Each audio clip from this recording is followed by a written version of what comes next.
Tenemos equipos que pueden ser viejos o pueden ser nuevos, pueden ser con mucha tecnología o poca tecnología. Puedes servirnos por muchos años o por poco tiempo.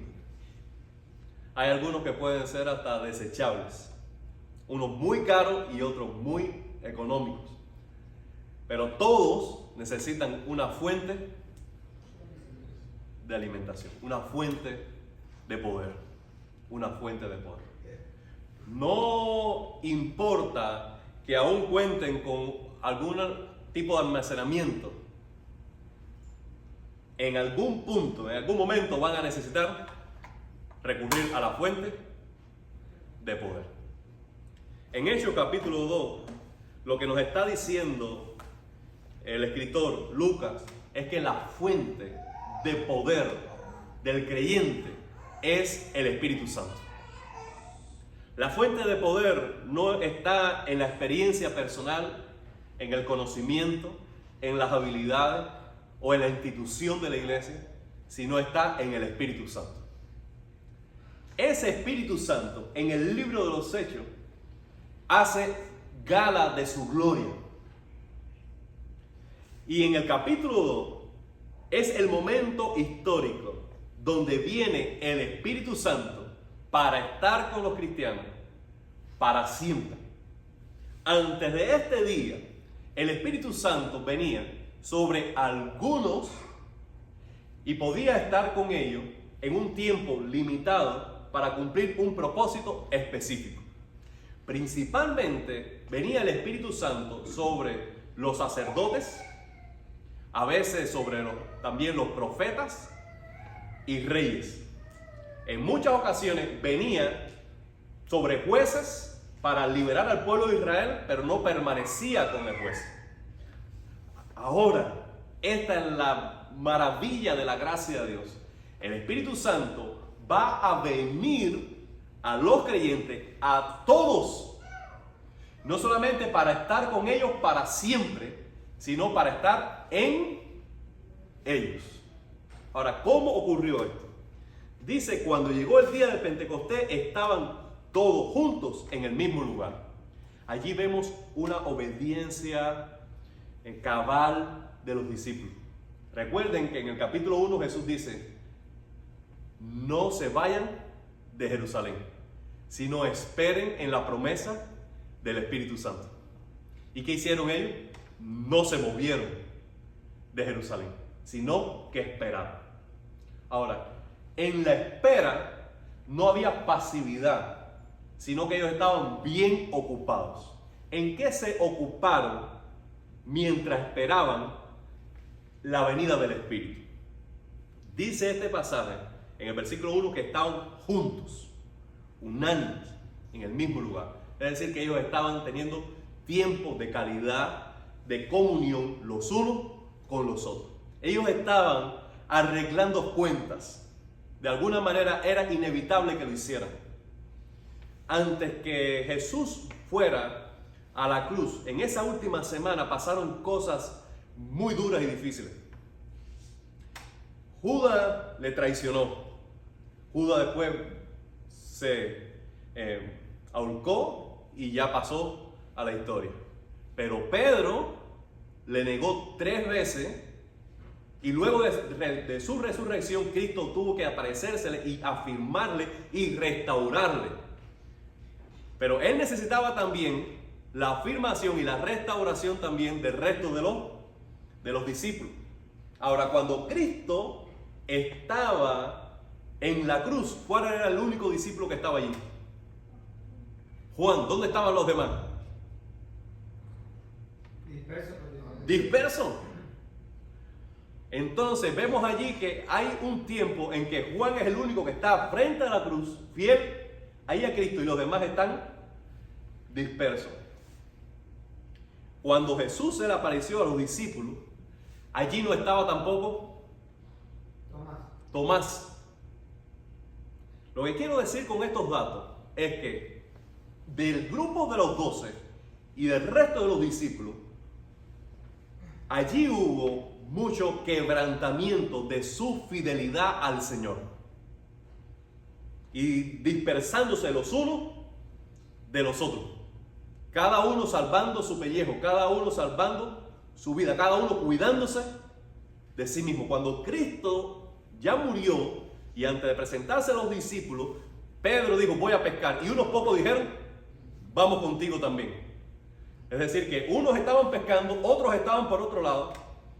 Todo ese tiempo, desde que Cristo fue a la cruz y luego que él, los 3 días que estuvo sepultado, en todo ese tiempo los discípulos estaban disgregados, disociados, dispersos, desorientados. Cuando Cristo se resucita, restaura a Pedro y comienza a agrupar a sus discípulos durante esos 40 días, pero ahora Cristo es ascendido a los cielos y ellos necesitan permanecer juntos sin Cristo físicamente presente. No pasa a veces que entre los hermanos mismos, cuando está papá o está mamá, podemos sentarnos a la mesa y todo está tranquilo. Pero cuando no está papá y no está mamá, a veces los hermanos como que no encuentran la forma de estar en paz o de estar en armonía o de tener un punto en común. O en la escuela misma, usted se da cuenta, llega el profesor dice comencemos la clase con algún tipo de trabajo, logra que todos presten atención, pero nada más no está ya el profesor. ¿Y qué pasa? Todo el mundo se digrega, todo el mundo se desenfoca. Se formó el relajo. Como decíamos nosotros, cuando el gato no está en casa, los ratones están de fiesta.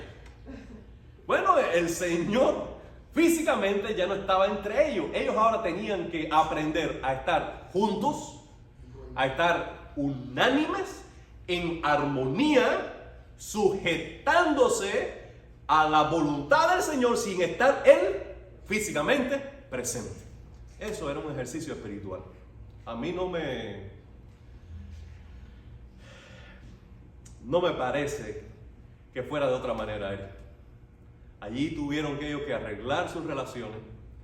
Ahí tuvieron ellos que confesarse pecado, reconciliarse y encontrar la manera de estar unidos por varios días, incluso semanas, quizás yendo a casa nada más a dormir o a comer en la tarde y al otro día regresar. Y es pasar no un retiro de una semana, no un retiro de fin de semana, sino convivir hasta que viniera el Espíritu Santo para cumplir su misión en el mundo.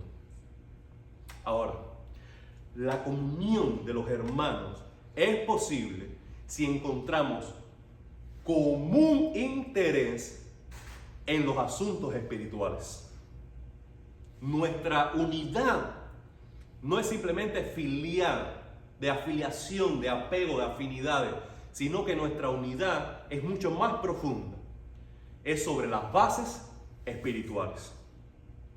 Y eso comienza cuando dedicamos más tiempo a la oración en conjunto.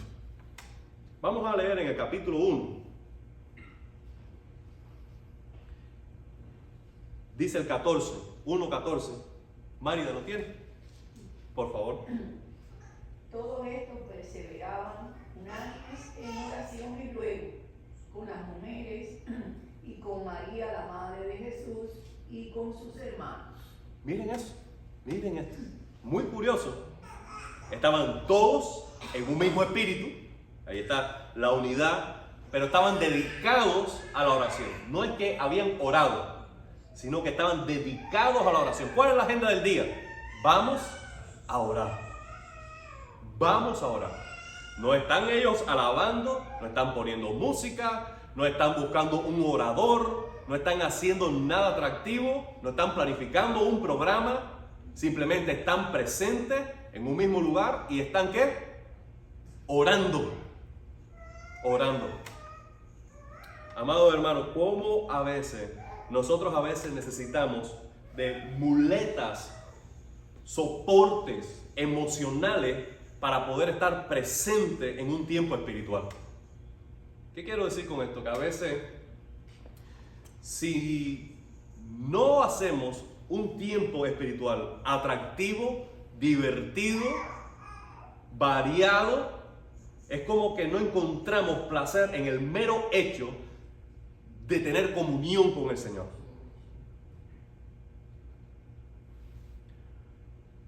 Amado hermano, esta sociedad que está viciada en el entretenimiento atenta contra la espiritualidad verdadera. Tú no vienes a la iglesia para que se te entretenga. Tampoco la predicación y la oración debe ser aburrido, pero no es el móvil, el entretenimiento para que tú perseveres en los asuntos espirituales. Quien tiene un corazón renovado, quien ha nacido de nuevo, tiene apego por el Padre y encuentra deleite en la oración. Haya música, no haya música, haya melodía, no haya melodía, estemos sentados en el piso, estemos en un banco, el simple hecho de orar provoca deleite en aquellos que aman a Dios. Y ellos están dedicados a estar juntos y orar y más nada. Ahora, quienes están juntos normalmente no podrían estar juntos. Las mujeres normalmente no estaban con los hombres en los servicios de oración pública bajo la ley de Moisés. Sin embargo, allí estaban las mujeres. Ahora, los hermanos de Cristo no habían creído en Cristo. En Juan capítulo 7, ellos eran parte de los incrédulos, que se mofaban, que se burlaban de Cristo. No eran discípulos de Cristo, pero ahora estaban allí presentes. Es decir, cómo el Señor se encarga de superar nuestras diferencias. Cómo el Señor se encarga de agruparnos bajo un mismo techo con propósitos espirituales, a pesar de nuestras diferencias personales. Eso es necesario antes que haya un derramamiento del Espíritu Santo. ¿Tiene sentido para ustedes lo que estoy diciendo? No va a venir un derramamiento del Espíritu Santo de poder y de unción sobre la vida de Miami City Church si entre nosotros no estamos en paz los unos con los otros. En el pueblo del Señor no hay lugar para la envidia, las rivalidades, la vanagloria, la soberbia, el rencor. No hay lugar para eso. Nuestra carne, nuestras pasiones, nuestras ronchas deben sanar por completo y aprender a amarnos los unos a los otros, para que cuando estamos en armonía, en paz los unos con los otros y ocupados en lo que tenemos que ocuparnos, que es la búsqueda de Dios, principalmente en la oración, allí viene el derramamiento del Espíritu. Amado hermano, Pentecostés fue un evento único y para siempre. No se va a repetir. Pero el ser lleno del Espíritu Santo, como ellos fueron llenos, es una experiencia que debemos repetir nosotros y debemos procurar nosotros una y otra vez, de continuo en nuestra vida. Mira lo que dice en este pasaje, el versículo 4. Todos fueron llenos del Espíritu Santo. Todos fueron llenos del Espíritu Santo.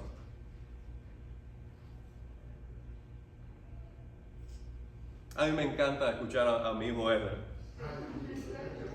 Me encanta escucharlo. Pero no deje que Edra te lleve la bendición. Porque Edra no tiene nada que darte. Y el Señor lo tiene todo. Y amo a mi hijo con locura. Todos fueron llenos del Espíritu Santo. sabe qué significa ser lleno del Espíritu Santo. El Espíritu Santo no es un líquido que tú puedes tener más de él. El Espíritu Santo es una persona. Entonces, una persona, ¿tú la tienes o no la tienes? ¿Está o no está? Ahora, ser lleno del Espíritu no es tener más del Espíritu entonces, porque es una persona y él está o no está, sino que el Espíritu tenga más de ti, que tenga control sobre tu mente, sobre tus emociones, sobre tus decisiones, que Él controle tus facultades, que Él domine tu vida. Ser lleno del Espíritu, entonces, no es buscar tanto más de Él como rendirse más a Él.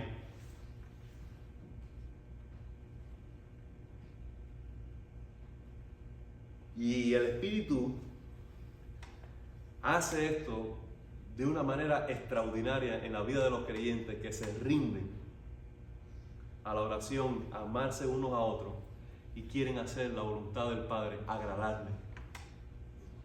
Dice Efesios capítulo 5, versículo 18. No se emborrachen, no se embriaguen con vino, en lo cual hay disolución. Antes bien, sed llenos del Espíritu Santo. Aquí hay una comparación muy clara entre el efecto del vino y el efecto del Espíritu Santo en la vida de una persona. Cuando una persona está ebria, lo que sucede es que está controlada o está bajo los efectos del alcohol. Cuando una persona ebria habla, es evidente que está borracha. Su olor cambia. Es más, a la distancia tú lo ves caminar y lo ves divagar. Es decir, que hay señales exteriores del efecto interior del dominio del alcohol en su vida. Es más, a veces una persona ebria en un grado elevado puede llegar a decir y hacer cosas de las cuales él no es consciente, porque el alcohol tomó dominio de su conciencia y de sus decisiones, de su voluntad, raptó su voluntad para mal. Por eso dice, en lo cual hay disolución. Ahora, pero cuando el Espíritu Santo llena a un creyente, el efecto de ser controlado por el Espíritu en el interior se hace claramente visible en el exterior. La manera en que tú hablas lleno del Espíritu Santo es muy diferente. La manera en que tú te conduces, aún a la distancia, es muy diferente y notable. Porque tú estás bajo el efecto de un espíritu que es santo. Y el carácter santo del espíritu que te domina se revela en tu carácter. Amado hermano, esta es nuestra mayor necesidad como creyentes. Que el Espíritu nos llene. Y esto no debe ser una rareza.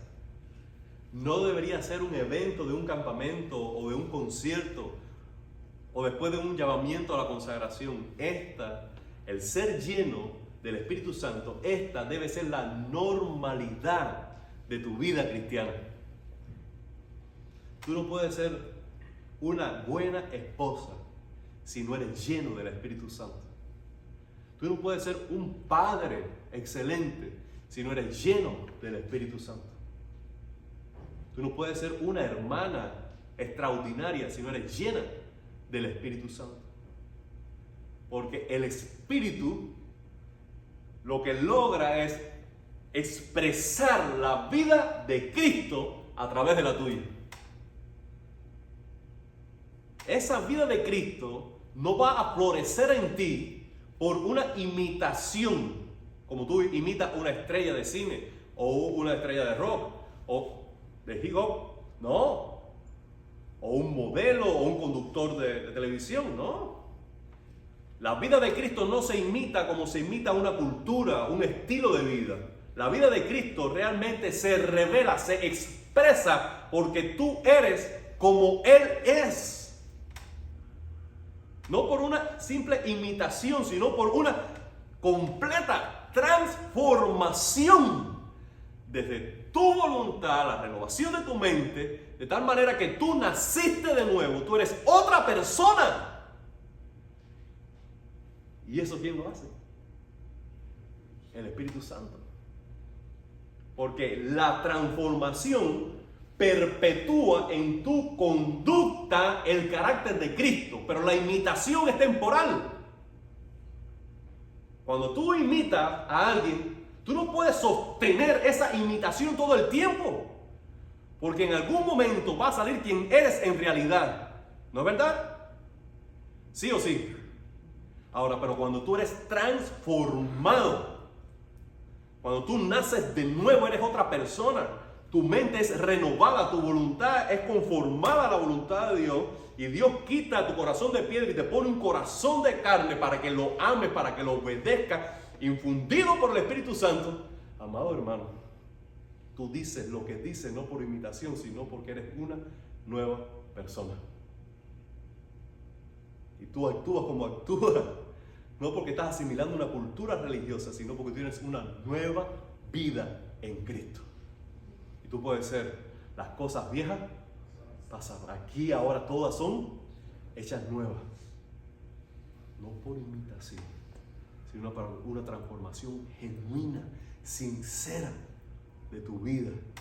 Y eso ocurre cuando eres lleno del Espíritu Santo. Aunque el Espíritu hace muchas cosas, es evidente en el estudio de los hechos que hay una relación directa entre la acción del Espíritu en el creyente y su habilidad para hablar. Habilidad para hablar. Esto es muy interesante para mí. Desde el capítulo 1 hasta el último capítulo, Lucas va a estar subrayando esta verdad. Podremos hablar de maneras extraordinarias, testificando de Cristo, no porque tengamos mucha erudición, sino porque el Espíritu nos ayuda a hablar como debemos hablar de Jesucristo. Por eso el 1:8, recibiréis poder y me seréis testigos. Y aquí dice en el 4, fueron llenos del Espíritu Santo y comenzaron a hablar. Comenzaron a hablar. Amado, esto da para mí mucho aliento.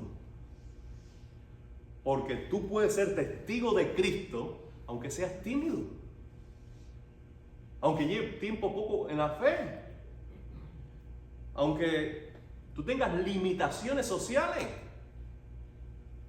El Espíritu debe tomar posesión de ti y tú por la fe en su poder debes lanzarse y comenzar esa conversación y contar tu testimonio y regalar una palabra y abrir la Biblia diciendo en el nombre del Señor lo voy a hacer porque haciendo esto el Espíritu me va a ayudar. Esto no se trata de mí. Confiando en su poder, confiando en su ayuda, me lanzo y testifico, me lanzo y comienzo a hablar. Me lanzo y voy a donde tengo que ir, tocar esa puerta, regalar ese tratado por el Espíritu que me va a ayudar. Ellos comenzaron a hablar lenguas diferentes. Esas lenguas diferentes eran idiomas conocidos, pero no conocidos por ellos previamente,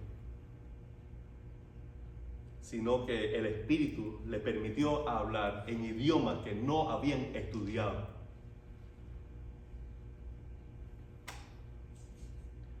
Dice el versículo 5 que estaban de visita en Jerusalén judíos piadosos, procedentes de todas las naciones de la tierra.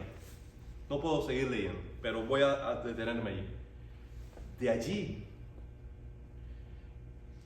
en Jerusalén, en ese mismo instante, por ellos comenzar a hablar por el Espíritu, la multitud comenzó a agolparse. Y como había una fiesta judía, Sí, las peregrinaciones que decían todos los judíos de todas partes del imperio cuando se hacía la fiesta en Jerusalén. Y estaban de todas partes de ahí, estaban ahí. de todos lugares, judíos piadosos, prosélitos de allí, vinieron, pero cada uno no era judío de nacimiento, sino que habían abrazado la fe judía, es decir, no eran hebreos de nacimiento, no que habían nacido allí, sino que habían conocido, eran temerosos de Dios en las naciones, habían reunido allí en ese peregrinaje. Ellos comenzaron a hablar en su idioma natal las maravillas de Dios. Sí, los prosélitos, que eran los que se hacían judíos, y estaba el temeroso de Dios que no se hacía judío, pero estaba cerca en la sinagoga escuchando. Ellos escucharon en su propio idioma las maravillas de Dios. ¿Cuál es el final del Hechos capítulo 1, versículo 8? Hasta lo último de la tierra. Y aquí hay un evento que nos va a estar diciendo, es posible que el Evangelio llegue hasta lo último de la tierra, porque el Espíritu es quien lo hace posible. Mis amados hermanos, la otra relación directa que hay entre ser lleno del Espíritu Santo y poder hablar ocurre en el versículo 14. Entonces Pedro con los 11 se puso en pie y dijo voz en cuello. Allí Pedro va a lanzar el primer sermón público del Evangelio en la historia. Lo que Pedro estaba haciendo allí era predicar a una multitud en el nombre del Cristo que esa misma multitud había crucificado hace un poco más de un mes atrás. Esa misma multitud que arrastró a Cristo hasta ser condenado y luego que lo acompañó burlándose hasta la cruz, esa misma multitud es la que va a escuchar la voz de ese Pedro que lo negó 3 veces, el Evangelio de Jesucristo. ¿Quién hizo posible que esa multitud quedase allí escuchando completamente el Evangelio? El Espíritu. ¿Quién hizo posible que ese temeroso, débil Pedro se levantara con voz en cuello a proclamar el Evangelio? El Espíritu. Es un escenario completamente nuevo, diferente del que está ocurriendo, porque ha venido el Espíritu Santo con poder.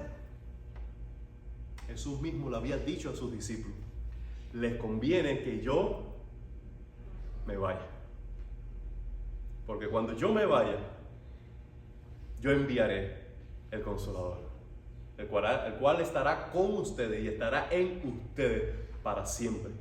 Pero hay otra nota interesante. En Juan capítulo 14 y luego el 16, Jesús dice: y ustedes harán mayores obras que yo. Ustedes harán mayores obras que yo. Creo que eso es muy poco creíble si no lo dijera el mismo Señor Jesús. Pero allí Pedro estaba dando testimonio que Jesús tenía razón, porque Jesús nunca predicó a una multitud tan grande el Evangelio, ni hubo conversiones tan grandes como la hubo en ese momento. ¿Por qué? Porque el Espíritu es el otro Cristo con nosotros. Las obras de Cristo, las enseñanzas de Cristo no terminaron con su ascensión, porque al venir el Espíritu continúa el ministerio de Cristo ahora a través de un cuerpo diferente. No el cuerpo de Jesús de Nazaret, sino el cuerpo suyo ahora nuevo. ¿Cuál es? Su iglesia. Ese cuerpo de Cristo ascendió a los cielos, pero al enviar el Espíritu suyo vino al cuerpo que es la comunidad de creyentes. Y es ahora a través de la comunidad de creyentes, donde quiera que ellos vayan, que se replica la vida, las obras y la enseñanza de Cristo en todas las naciones. Gloria a Dios. Gloria a Dios. Y Cristo su cabeza. Amén. Amén. Yo les invito a que ustedes en sus casas lean este capítulo. Pero voy a hacer observación a algunos elementos de la predicación de Pedro que no puede faltar cuando nosotros predicamos a Jesucristo. ¿Cómo podemos decir que estamos siendo fieles testigos de Cristo?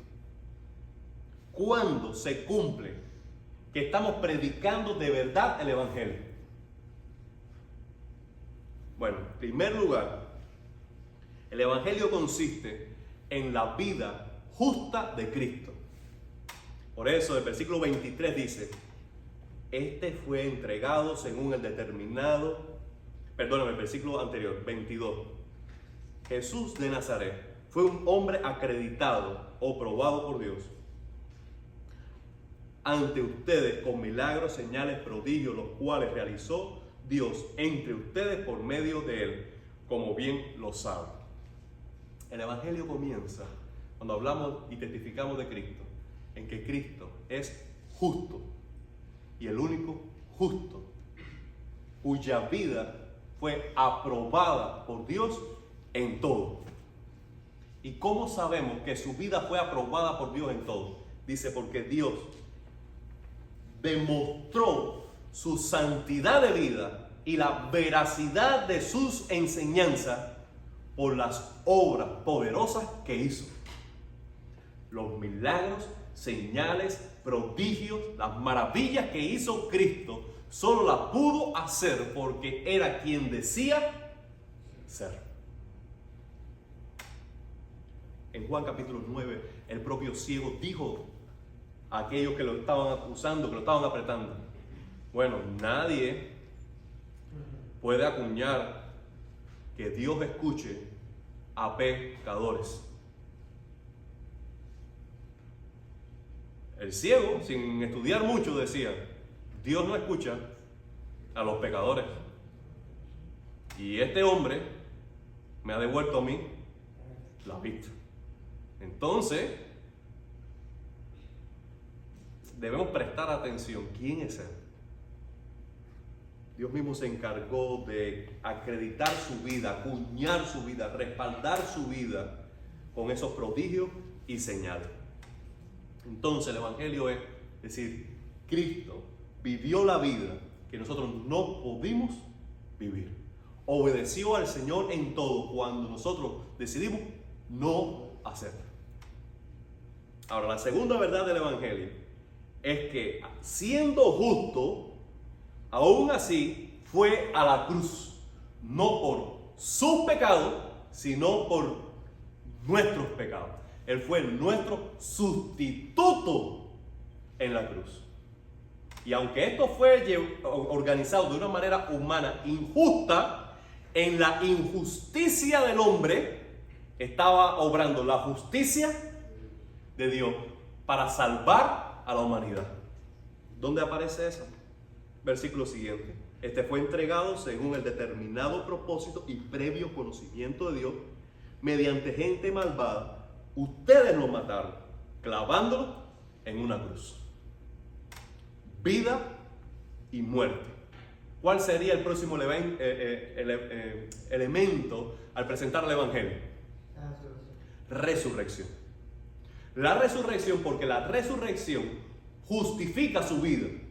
Porque si él hubiese muerto por sus pecados, no hubiera podido ser resucitado. Pero porque él murió por nuestros pecados y no por los suyos, y él era justo e inocente, Dios no podía dejarlo allí humillado, sino que entonces le levantó de entre los muertos, para demostrar que su pago en la cruz fue y sigue siendo suficiente para salvar a todo aquel que se acerca a él por medio de la fe. Aleluya. Por eso dice, sin embargo, Dios lo resucitó liberando de la angustia de la muerte, porque era imposible que la muerte lo mantuviera bajo su dominio.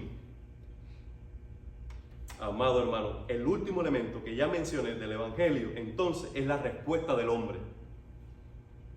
Y para esto, voy a ir al versículo 37. Cuando oyeron esto, todos se sintieron profundamente conmovidos y dijeron a Pedro y a los otros apóstoles: hermanos, ¿qué debemos hacer?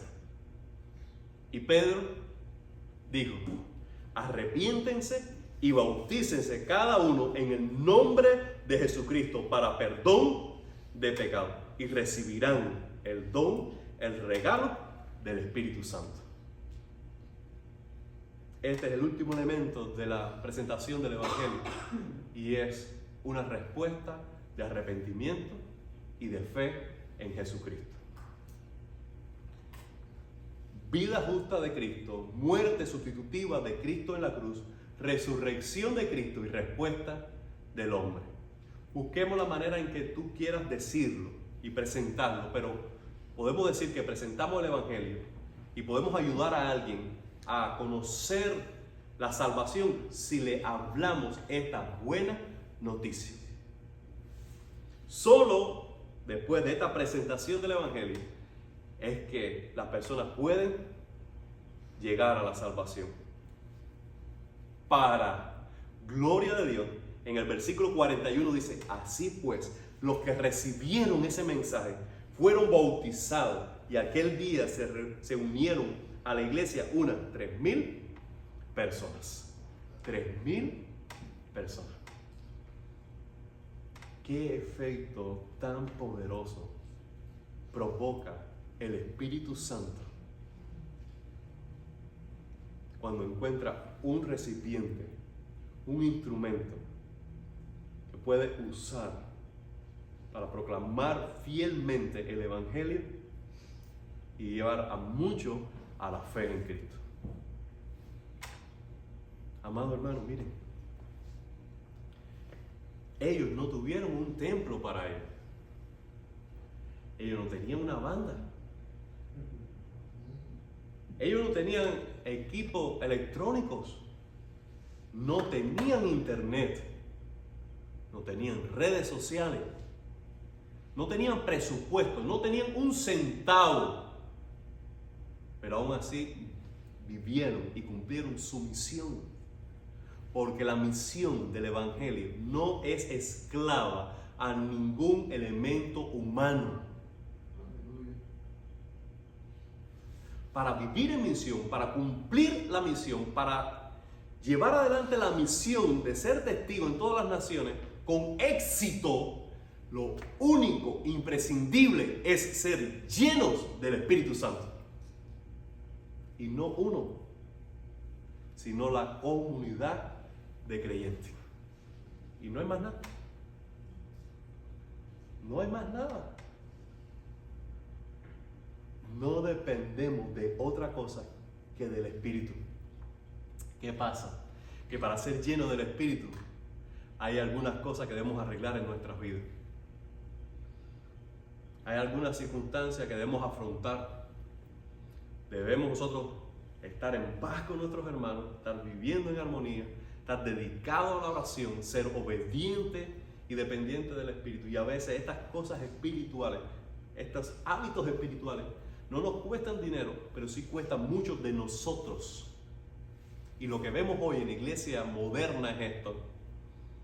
Y es atajos al éxito de la iglesia. ¿Queremos tener una iglesia grande? Bueno, primero tener un buen local, luego segundo tener un buen presupuesto. Con ese presupuesto, entonces pagar a profesionales. Ministerio de niños, ministerio de jóvenes, ministerio de educación, 2 o 3 pastores, entonces buena banda de músicos. Entonces montamos un buen programa. Si tenemos un buen escenario, buenos profesionales y un buen show, seguro que la gente va a venir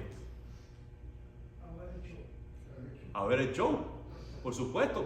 Pero no somos iglesia, ¿ok?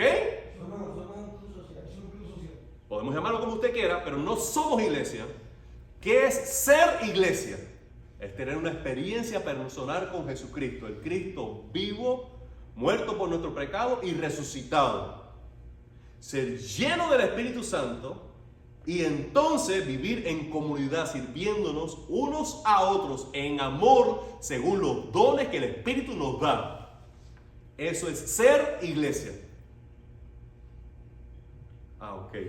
Esto lleva arreglos espirituales, disciplinas espirituales, sacrificios y entrega y devoción, el corazón puesto en esto, pero logra los propósitos de Dios, independiente a los recursos humanos, independiente de edificio, independiente a instrumentos, independiente a talentos humanos, independiente a dinero, lo logra, porque es el diseño de Dios.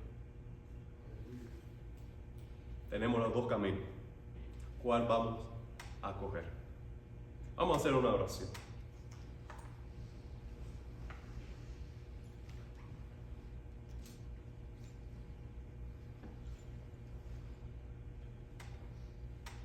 Padre, te damos gracias por esta noche y te damos gracias por tu palabra. Una vez más hemos sentido la necesidad de tu Espíritu y realmente deseamos que tu Espíritu nos llene. Y queremos ser, como iglesia, agradable a ti, Señor. Padre, sigue renovando nuestra mente, sigue cautivando nuestro corazón, sigue rectificando nuestra senda para poder ser y hacer todo lo que tú nos has llamado por medio del Evangelio. Nosotros confiamos en ti, Señor. Queremos escucharte solo a ti, agradarte solo a ti, cumplir solo tus expectativas y la de nadie más, Señor. Llénanos de tu gracia, por favor. En el nombre de Jesús, amén y amén.